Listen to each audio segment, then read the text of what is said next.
The top of the Empire State Building. Z100 New York. Hey, yo, what's going on? I'm Josh Martinez of Z100, New York's #1 hit music station, celebrating International Women's Day by highlighting badass women in male-dominated career fields with my guest, Mollie Walker. What's going on, girl? I'm trying to keep my composure. No, let it out. Let the energy out. That's what we want. Well, there is a video, so people can see the stretched smile on my face, but this is my childhood right here. I don't really think I can convey how exciting this is for me. I grew up in basements, backseats of cars, calling into Z100, trying to get tickets, trying to just get on the radio. This is like a lifelong dream of mine. I honestly can't believe I'm here. And you know what? Listen, you did this all yourself. Thank I'm you. going to keep it real. You did this all yourself because I've admired your work for a few months. The first time I hit you up, I told you that it was during the Rangers postseason run last year. Yep. You kind of did a breakdown going into the Tampa Bay Lightning series and kind of went into depth. And I was like, never heard of this woman, and she's like a badass right now. And I'm reading it and stuff. And how did you get into becoming a beat writer for the New York Rangers? Yeah, I mean, I was always an athlete growing up, played a lot of different sports. Where were you from again? I'm from North Jersey, Bergen County. Okay. That's where I grew up, played every sport under the sun, was a big team gal kind of person. And the only other thing I was really good at was writing. Okay. And some time, along the way, I realized that you could make a career out of that. And I figured out what sports journalism was. And that's what I ended up going to UMass Amherst to study. And I got really lucky. I got an internship at the New York Post the summer going into my senior year. Tried to knock it out of the park as best as I could, and I got invited back right when I graduated. So tell us about the journey as to, how you became such a diehard sports fan. Was there someone in your life that kind of not pushed it on you, but you grew up watching that passion? And most importantly, who are your teams? For sure. I mean, my dad played basketball at Albany, so I was a big basketball player growing up, and he was always influencing me to do sports. But my mom is a huge hockey fan. Okay. Which I feel like is, pretty rare. She's a huge, huge Ranger fan. And I got into it around 8th grade is when I started paying attention to it. And I think because hockey was one of the few sports that I didn't play, I was fascinated by it. I just thought that it was one of the most difficult sports I'd ever seen. All the agility that it takes, and they're skating on a little sliver of a blade on ice. I just was absolutely enamored by it. And that's what made me want to specialize in hockey. And kind of along the way, college and once I got my feet wet in professional sports, that's where I started to build my following too. So I would assume that this is kind of a bucket list job, being a beat writer for the New York Rangers, traveling with them, right?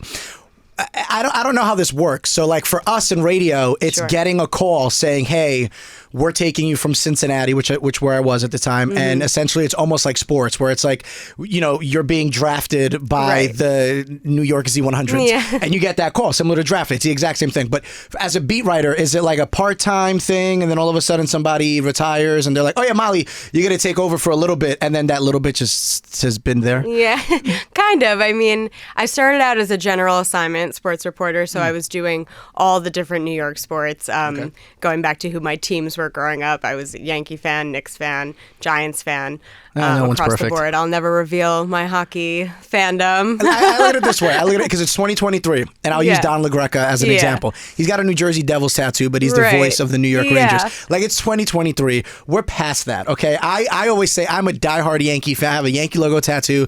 I'm all New York everything. And if I end up in Boston for some reason in my career, you just run with it and have fun with it. Yeah. But I digress. I'm sorry. 100%. But I just started out on all the other sports, filling in wherever they needed me to. And the opportunities that I did get to fill in on hockey, I tried really, really hard. I'd pitch features, and I kind of started out with the Islanders a little bit, just as the number 3. And then when the pandemic hit, we furloughed our number 2 Rangers guy, and he ended up not coming back. So I kind of slot in there and ended up being the number 2 for the rest of that season. And then I officially kind of took over the beat, not on paper last season, but before the start of this season, I signed a contract officially as the Rangers beat writer. There you go. What has been the most exciting moment of your career so far? Because I know there's a lot of probably really cool moments that you don't realize.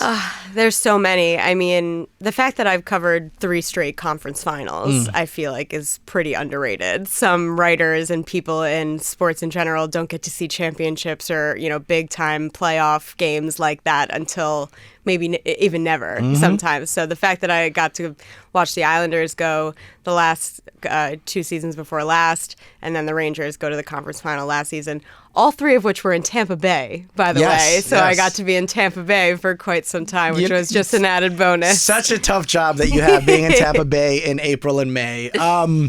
What has been like the coolest, this is real moment for you so far? I've had so many, from getting to work under Larry Brooks, who's a Hall of Fame writer, just one of the best in the game, and he's become one of my best friends, honestly, to sitting in the locker room a couple weeks ago, and I'm interviewing Mika Zibanejad and Chris Kreider, who is an all-time, fan favorite, and I've watched him since he's come into the league, was basically right around the time that I've really got into it. And he comes over and he basically sits on my lap because I was sitting in his locker, just to be on that level of, personableness with these big time hockey stars. It's always pinch me moments like that to be able to develop those types of professional relationships. But let's keep it real though. It's a little challenging sometimes. It could be a little bit of a boys club. Have you faced any challenges being a woman in this male dominated field? And speak on it if you don't mind. Yeah, absolutely. There's always going to be roadblocks. There's always going to be people that don't think that you belong. I will say that I feel like I have been so fortunate in my career so far. I feel like my situation and what I've gone through is not the norm. The people that I've been around and the other beat writers and all the males that I work with at the Rangers, around the NHL, I've been treated with nothing but respect, truly. I feel the support from everywhere. But you're always going to run into, certain comments, and sometimes people don't even realize what they're saying or how it's coming across. I try to, I'm a big believer in giving people the benefit of the doubt and thinking that they're coming from a good place. So I try not to take it personally, but there are always things where you're like, if I was a man, you would not be saying this to me right now. You would not be treating me like this right now. But, I feel like that just comes with, having more women in the space and people getting more used to it. And it's definitely coming. There's a lot of women taking over the NHL, even in management places lately, which is a really, really great step in the right direction. What advice would you have for young women right now, whether they're starting out because they're in college looking for that senior internship, or maybe they're in Paducah, Kentucky covering Kentucky Wesleyan basketball or something random like that, right? Because we all got to start somewhere. I got my start in Des Moines, Iowa, for example, right? What advice do you have for them? Kind of to your point, you don't want to turn your nose up at any opportunity. There shouldn't be any opportunity that you look at that you think is too small or you're too good for. People can smell that from a mile away, I feel. And you also want to reach out to people who are already in the business. You would be so surprised, especially in the journalism field. So many people have been in your shoes before, cold calling people and trying to hear about how they broke into the industry and the steps that they took to get to where they are. You never know who is going to pick up the phone. You never know who's going to be taken with you. And shoot high. You'd be surprised how approachable a lot of the people in our industry are, and how willing they are to lend a helping hand. And I think that's a pretty underrated thing about the journalism field. So you've been in the beat writing game for a little bit now, but let's keep it real. Things evolve, things change, right? Our careers evolve, our careers change. Yeah. Where do you see yourself in 10 years? I'd love to make the transition to TV at some point. I feel like that's the next step, and getting to be on camera regularly, and I need to get more reps in for sure, just trying to find my way. But I'm really fortunate that I'm about to turn 26 this week. Damn, it must be nice, girl. I feel like I have some time to continue getting my feet wet and continue establishing credibility, especially in the NHL space. So I would love to eventually transition to TV in some regard. That would be a lot of fun. So before we wrap this up, what would you say is your most, your proudest moment so far in your career? That's a tough one. Honestly, getting the beat reporting job, signing that contract this past summer was a really big step for me. I also feel like whenever the Rangers are having something exciting going on, I find myself in these positions where I get to go on NBC, I get to go on WFAN, and I feel like I've become a voice in the New York Rangers space, and I just am so fortunate to be able to say that, and that there are other people out there that are giving me even more of a platform with their platforms. And that just means a lot to me. So it's a lot of pinch me moments. I don't want you to answer this, right? Because in journalism, you don't want to give up your why am I blanking on the word? Your sources. Mm-hmm. If I were to ask you who's the coolest person in your phone, does an immediate answer come to mind? And by the way, if this person is just someone and they're not a source, then by all means answer. But that's just a question I had, just in general. If you have an answer. You know, I won't name names, but I look at some of even the players, retired players, coaches, general managers, and that's a pretty underrated part about being a journalist is developing that source network. And I feel like that's not always talked about a lot in the classroom.